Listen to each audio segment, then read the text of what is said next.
जय हिंद, जय महाराष्ट्र, जय सनातन. बंधू आणि भगिनींनो, काल आपण पावसाळा नैसर्गिकरित्या कसा ओळखायचा किंवा पावसाचे प्रमाण नैसर्गिकरित्या कसे ओळखायचे हे आपण बघितले. परंतु पावसाची 27 नक्षत्रापैकी एकूण नक्षत्र मुख्यत्वे करून किती आहेत, तर पावसाची एकूण नक्षत्र हे 9 आहेत.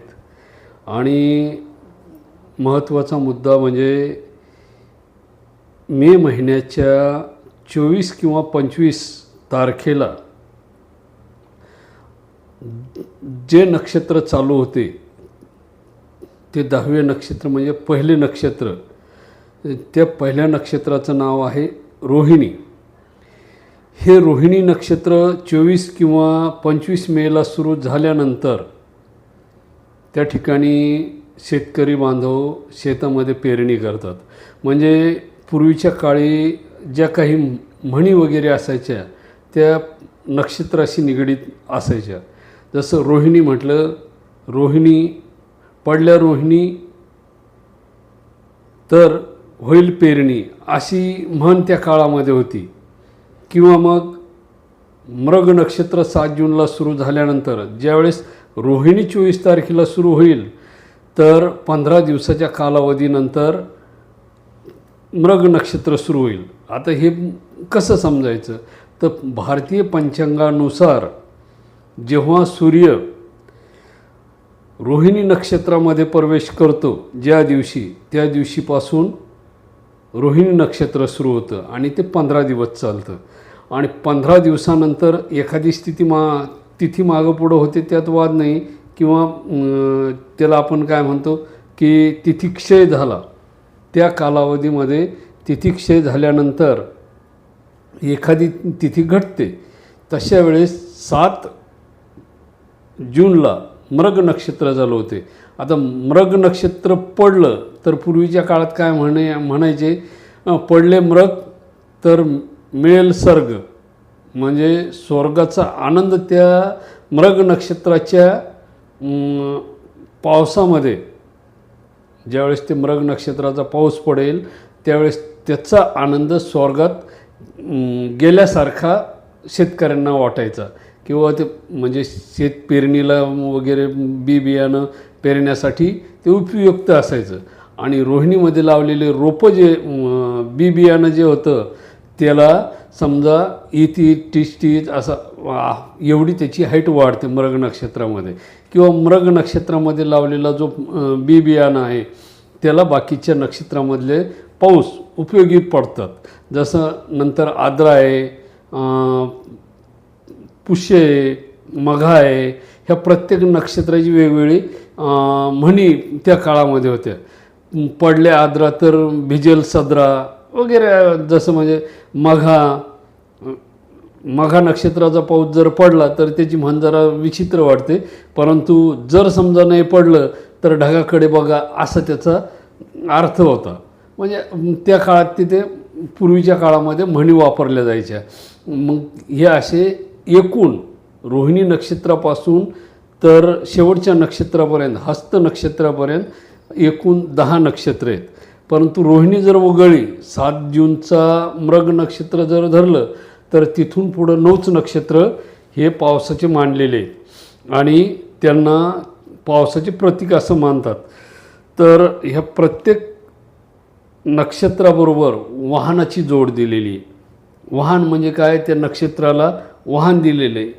सुरुवातीचं रोहिणी नक्षत्र जे आहे त्याला एक तर घोड्याचं वाहन, मोराचं वाहन, त्याच्यानंतर गाढवाचं वाहन, त्याच्यानंतर उंदराचं वाहन, अशी वाहनं त्या रोहिणी नक्षत्राला. परंतु जर समजा रोहिणी नक्षत्राला बेडूक किंवा म्हशीचं वाहन जर असेल तर त्या वाहनामध्ये, वाहनाच्या प्रकारामध्ये जर म्हशीचं वाहन असेल रोहिणी नक्षत्रात तर भरपूर प्रमाणात पाऊस पडतो. तसेच मृग नक्षत्रामध्ये सुद्धा अशाच प्रकारचे प्रत्येक वाहनालाही नुसार ते नक्षत्र त्या ठिकाणी दिलेलं आहे आणि त्याचं वाहन प्रत्येक वर्षी काय असतं, प्रत्येक वर्षाला त्या नक्षत्राचं वाहन बदलतं. आता गेल्या वर्षी समजा रोहिणी नक्षत्र बेडूक वाहन असेल तर त्या काळामध्ये भरपूर पाऊस पडला असेल, परंतु यावेळेस ते मोर किंवा उंदराच्या वाहनावर असेल तर त्यामुळे पावसाचं प्रमाण हे कमी आहे आणि रोहिणी नक्षत्राचा पाऊस बऱ्याचशा प्रमाणात झालेला नाही. आता मृग नक्षत्र 8 तारखेला होतं, यावेळेस दुपारी लागलेलं होतं आणि यावेळेस जे काही वाहन आहे त्या वाहनानुसार त्या पावसाचा परिणाम पृथ्वी तलावर शेतकऱ्यांना बघायला मिळतो. मग प्रत्येक वाहनाचं एक वैशिष्ट्य त्या ठिकाणी सांगितलेलं आहे की बेडूक, म्हैस यांच्या काळामध्ये पाऊस भरपूर प्रमाणात पडतो. तसेच मोर, घोडा, उंदीर यांच्या वाहनाचं जे नक्षत्र असेल त्या काळामध्ये पावसाचं प्रमाण हे कमी असतं आणि हत्तीच्या पावसामध्ये हत्ती आणि पाडितो भित्ती असं म्हणून, म्हणजे हे सप्टेंबर ते ऑक्टोंबर महिन्याचा पहिला पंधरवडा इथपर्यंत हे नक्षत्र चालतात. म्हणजे 15-15 दिवसाचा कालावधी हे नक्षत्र घेतात.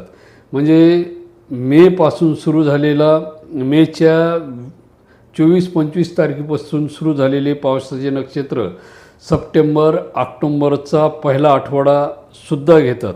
एखादी वेळेस ऑक्टोंबर समजा संपला, पावसाची परतीचा पाऊस जो असतो तो सुद्धा परतीच्या पावसामध्ये हत्तीचं नक्षत्र असतं आणि त्याच्यामध्ये खूप मोठ्या प्रमाणात पाऊस पडतो आणि त्यामुळे काय होतं आहे की आलेलं पीक वगैरे जे काही परतीच्या पावसामध्ये बऱ्याचशा प्रमाणामध्ये नुकसानदायक ठरतं. त्याच्यानंतर भरपूर जणाची मानसिकता अशी असते की जुलै महिन्यामध्ये आषाढी वारी म्हणजे पांडुरंगाच्या दर्शनासाठी गेलेले जे शेतकरी लोक आहेत ते वापस परतल्यानंतर म्हणजेच परतीचा पाऊस त्या काळामध्ये सुरू होतो, अशी भावना, अशी धारणा बऱ्याचशा शेतकऱ्याची लोकांची असते की बाबा पंढरपूरची वारी परतून आल्यानंतर परतीचा पाऊस येतो आणि शेतकऱ्याला तो काय करतो, फार मोठी मदत करतो.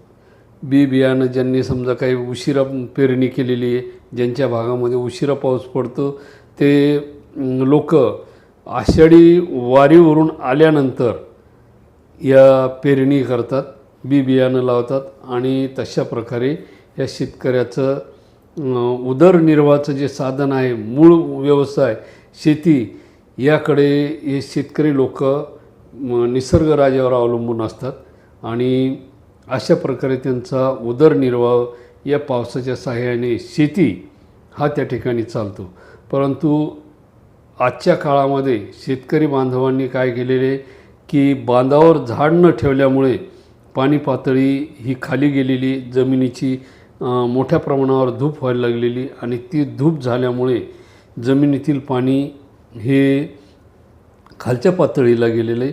पूर्वीच्या काळात 30 ते 40 फुटावर पाणी लागायचं आहे. आज 100, 150, 200 फुटापर्यंत जरी खोदकाम केलं, बोर जरी खोदला तरी 200 फुटापर्यंत पाणी पातळी लागत नाही. त्याला आपण सर्वसामान्य नागरिक कारणीभूत आहोत हे निश्चितपणे.